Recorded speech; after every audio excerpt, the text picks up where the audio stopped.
In January 2026, a major diplomatic crisis erupted after US President Donald Trump threatened to impose heavy trade tariffs on the UK and 7 other European nations.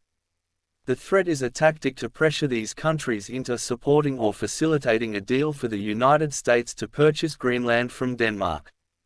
The Greenland Row explained.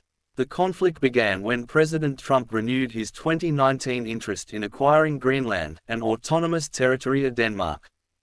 The situation escalated in mid-January 2026 after the UK and several allies Denmark, Norway, Sweden, France, Germany, the Netherlands, and Finland conducted joint military exercises in the region to bolster Arctic security.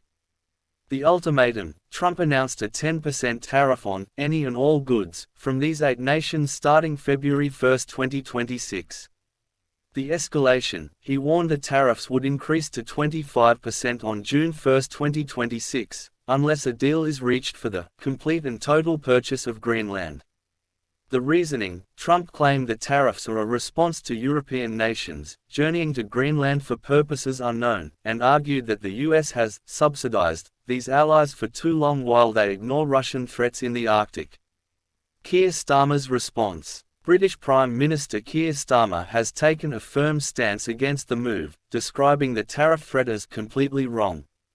Official position: Starmer stated that Greenland's future is a matter solely for the Greenlandic and Danish people to decide.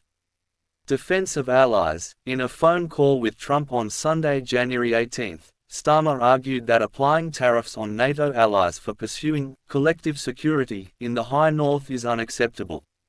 Diplomatic coordination: the UK has joined a unified front with European leaders and NATO chief Mark Rutte, issuing a joint statement warning that these threats undermine transatlantic relations and risk a dangerous downward spiral.